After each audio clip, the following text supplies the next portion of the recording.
ہماری پچھلی ویڈیو میں ہم نے سورہ یاسین کی آیت نمبر 19 تک مکمل کر لیا تھا، جس میں ہم نے پڑھا تھا کہ کس طرح بستی والوں نے اللہ کے ان نبیوں کو جھٹلایا اور انہیں منحوس قرار دیا اور طرح طرح کی اذیتیں دیں۔ اس کے بعد کیا ہوا، آئیے دیکھتے ہیں۔ السلام علیکم everyone, welcome back to دین سے دنیا۔ وَجَاءَ مِنْ أَقْصَى الْمَدِينَةِ رَجُلٌ يَسْعَىٰ قَالَ يَا قَوْمِ اتَّبِعُوا الْمُرْسَلِينَ۔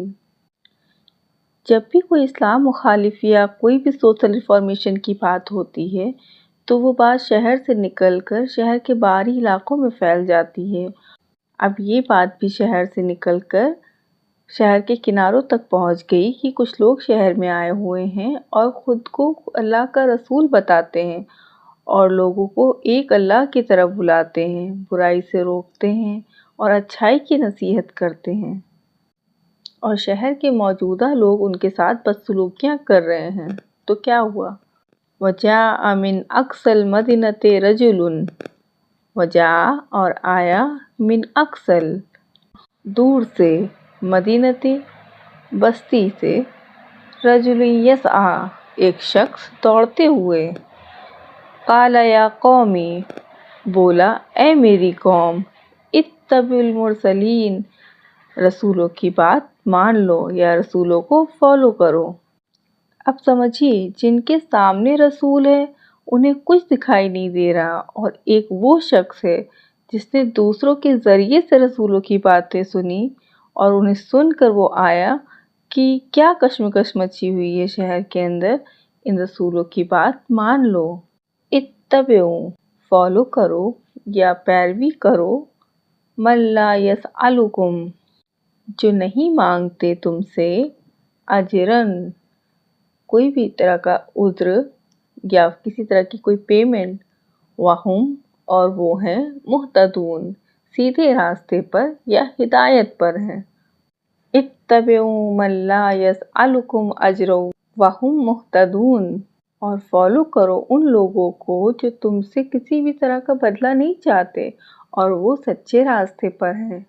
المودودی فرماتے ہیں کہ اگر کسی بھی نبی کی نبوت کی سچائی جانچنی ہو تو وہ دو باتوں پر کی جا سکتی ہے، ایک تو یہ کہ وہ کیا کہتا ہے اور کیا کرتا ہے، اور دوسرا اس کا بے غرض ہونا۔ اب اس شخص نے بھی ان نبیوں کی سیرت سے، ان کی باتوں سے اور ان کے دلائل سے یہ اندازہ لگایا کہ یہ شخص کہتے کیا ہیں۔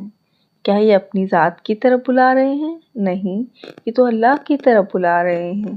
کس چیز سے روکتے ہیں؟ برائی سے روکتے ہیں۔ برائی سے روکنا تو کوئی بری بات نہیں ہے۔ چاہتے کیا ہیں؟ لوگوں سے کوئی فائدہ یا کسی طرح کا نفع حاصل کرنا چاہتے ہیں؟ نہیں، وہ بھی نہیں چاہتے ہیں۔ یہ تو بالکل بے غرض سے شخص ہیں، انہیں نہ تو مال چاہیے اور نہ ہی کوئی ذاتی فائدہ، اور ان کا اصل مقصد تو صرف لوگوں کی اصلاح کرنا ہے، تو اس میں برا کیا ہے؟ اب یہاں اس آیت سے اس شخص کی شخصیت کے بارے میں یہ پتہ چلتا ہے۔ اس شخص کا طرز عمل دیکھیے۔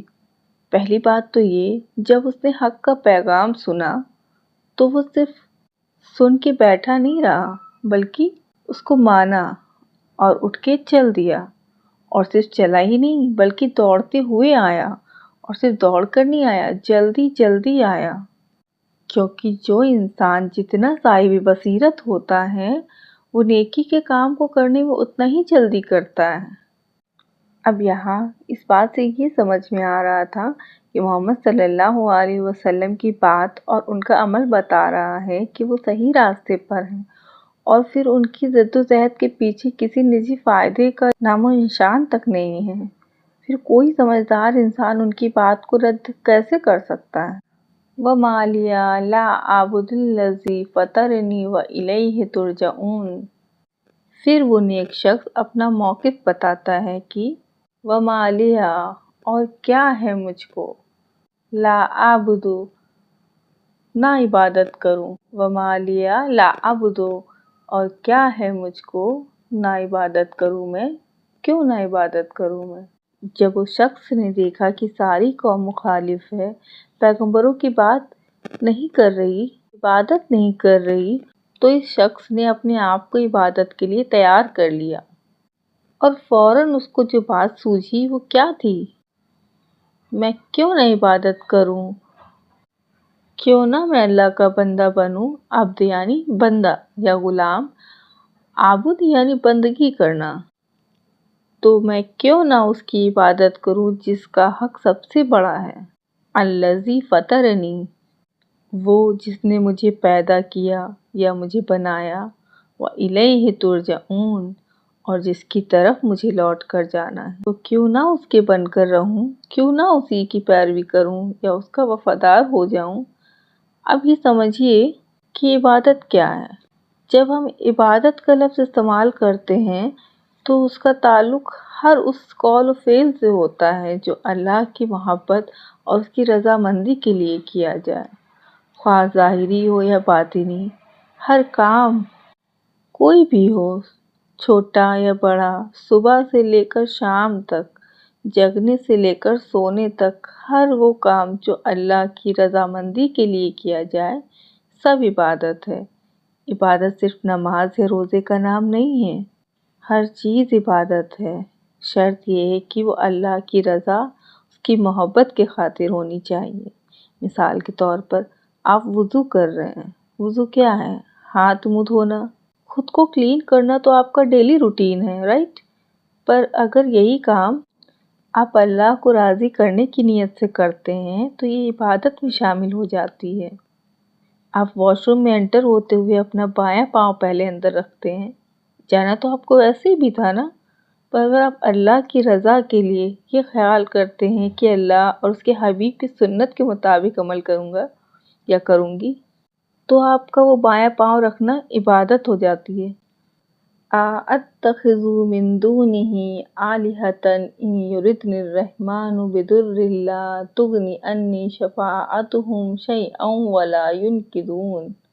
أَأَتَّخِذُ، کیا میں بنا لوں، من دونہ، ان میں سے، آلہتن یعنی بہت سارے خدا، یعنی بہت سارے خداؤں میں سے، ان یردن الرحمن، اگر رحمان ارادہ کر لے، بدرن نقصان پہنچانے کا۔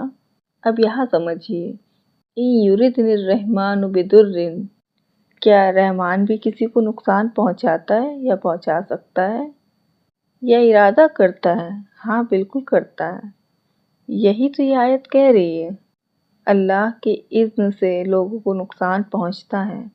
اگر اللہ کا اذن ہو کسی کو نقصان پہنچانے کا تو وہ نقصان ہو سکتا ہے، لیکن ایک بات ہمیشہ یاد رہے کہ اللہ اپنے بندوں پر ہمیشہ ظلم نہیں کرتا، وہ ظالم نہیں ہے۔ اگر وہ وقتی طور پر کسی کو نقصان کا کوئی ارادہ کرتا بھی ہے تو اس میں بھی اسی بندے کی بھلائی ہوتی ہے۔ کئی دفعہ ایک چھوٹی سی تکلیف یا چھوٹا سا نقصان ایک بڑے سے نقصان سے بچانے کا ذریعہ بن جاتا ہے۔ انسان ہوش میں آ جاتا ہے، انسان کو سیکھنے کا ذریعہ بنتا ہے، وہ تکلیف یا نقصان بعض اوقات اللہ کے قرب کا ذریعہ بن جاتی ہے، انسان اللہ کی طرف اور زیادہ رجوع کرتا ہے۔ اللہ تعالیٰ انسان سے دنیا کی کوئی چیز اس سے اگر لے لیتا ہے اور اس کے بدلے آخرت کے دروازے کھول دیتا ہے، کوئی عزیز فوت ہو جاتا ہے یا پھر کوئی بیماری ایسی آ جاتی ہے جو انٹریٹیبل ہو، کچھ بھی ہو سکتا ہے، بظاہر اللہ کی طرف سے کوئی تکلیف آ رہی ہے تو بھی اس کے اندر آپ کی خیر چھپی ہوتی ہے، تاکہ لوگ پلٹیں، اللہ کی طرف رجوع کریں، دنیا میں توبہ کر لیں، کیونکہ اللہ تعالیٰ اس بڑے دن کی سزا سے پہلے لوگوں کو چھوٹی چھوٹی آزمائشوں میں ڈال دیتا ہے تاکہ لوگ ہوش میں آ جائیں اور اپنی غلطیوں کی اصلاح کر لیں تاکہ بڑے دن کے عذاب سے بچ سکیں۔ اب اہل مکہ بھی تو یہی کر رہے تھے نا، اہل مکہ بھی یہی سمجھتے تھے کہ ہمارے معبود ہمیں بچا لیں گے، وہ یہ سمجھتے تھے کہ یہ بت، یہ جو خدا ہیں وہ ہمیں اللہ کے نزدیک کرتے ہیں اور ہمیں اللہ کے عذاب سے چھڑا لیں گے، ان کی سفارش ہمیں کام آئے گی، لیکن اللہ کے سوا کوئی اور فائدہ اور نقصان نہیں پہنچا سکتا، کوئی بھی اللہ کے قریب سفارش نہیں کر سکتا اگر اللہ کا اذن نہ ہو۔ أَأَتَّخِذُ مِن دُونِهِ آلِهَةً إِن يُرِدْنِ الرَّحْمَنُ بِضُرٍّ لَّا تُغْنِ عَنِّي شَفَاعَتُهُمْ شَيْئًا وَلَا يُنْقِذُونِ۔ کیا میں اسے چھوڑ کر دوسرے معبود بنا لوں، حالانکہ اگر رحمان خود مجھے کوئی نقصان پہنچانا چاہے، لا تغنی عنی شفاعتہم شیئا ولا ینقذون، نہ ان کی سفارش میرے کسی کام آ سکتی ہے اور نہ وہ مجھے چھڑا ہی سکتے ہیں۔ انی اذا لفی ضلال مبین، انی اگر میں اذا لفی ایسا کروں تو ہو گیا ضلال مبین کھلی گمراہی میں۔ اب اس نیک شخص نے اپنی قوم کو تبلیغ کے لیے کن باتوں پر پوائنٹ آؤٹ کیا تھا؟ ایک تو اللہ کی عبادت کیوں نہ کی جائے کیونکہ اس نے ہمیں پیدا کیا ہے، دوسرا کیونکہ اس کی طرف ہی ہمیں لوٹ کر جانا ہے، اور تیسرا یہ کہ نفع اور نقصان اللہ ہی کے ہاتھ میں ہے، اس دنیا کا اور آخرت کا بھی۔ کوئی کسی کی سفارش نہیں کر سکتا جب تک اللہ ہی نہ چاہے۔ انی اذا لفی ضلال مبین، مفہوم کیا نکلا کہ اگر میں ایسا نہ کروں تو میں کھلی گمراہی میں پڑ گیا۔ انی آمنت بربکم فاسمعون، انی آمنت میں تو ایمان لایا، آمنت ایمان لایا، بربکم تمہارے رب پر، فاسمعون تو میری بات مان لو۔ اچھا اب سمجھیے یہاں یہ کیوں کہا کہ تمہارے رب پر، جبکہ وہ تو رب کو مانتے ہی نہیں تھے؟ اس کی بڑی وضاحت ہے، کیونکہ کوئی مانے یا نہ مانے رب تو وہی ہے نا، سب کا رب۔ اب اس ایک جملے میں تبلیغ اور دعوت کی حکمت کا ایک باریک نقطہ چھپا ہوا ہے۔ یہ کہہ کر اس آدمی نے ان لوگوں کو یہ احساس دلایا کہ جس رب پر میں ایمان لایا، یعنی میں مسلمان ہوا، آمنتو ایمان لایا، وہ صرف میرا ہی رب نہیں ہے بلکہ تمہارا بھی رب ہے، اس پر ایمان لے آؤ۔ میں نے غلطی نہیں کی بلکہ اس پر ایمان نہ لا کر تم غلطی کر رہے ہو۔ یہ کوئی معمولی جملہ نہیں تھا کہ میں ایمان لایا، اس کی بہت بڑی قیمت چکانی پڑی اس کو۔ ان مشرکوں نے اس کی جان لے لی، یہ کہا کہ تم باغی ہو گئے ہو، ساری قوم ایک طرف اور وہ اکیلا ایک، جان لے لی گئی اس کی۔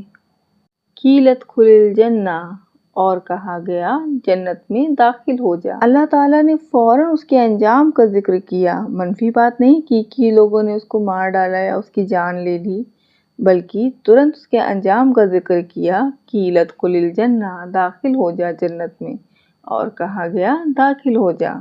ایمان والوں کے لیے موت ہے ہی کیا چیز، کچھ بھی نہیں۔ ان مشرک لوگوں نے اس کی جان لے لی اور اللہ تعالیٰ نے اس کو جنت میں استقبال کیا۔ قیل ادخل الجنہ قال یا لیت قومی یعلمون، اب دیکھیے اس نیک شخص کو وہاں بھی چین نہیں ہے۔ قال یا لیت قومی، بولا اے کاش، یا لیتا اے کاش، قومی یعلمون میری قوم کو پتہ چل جاتا۔ اللہ پر ایمان رکھنے والے تو ہمیشہ ایسی ہی باتیں کیا کرتے ہیں، انہیں اپنے سے بڑھ کر قوم کی پرواہ ہوتی ہے۔ نبی کریم صلی اللہ علیہ وسلم کے ساتھ طائف میں کیا ہوا تھا؟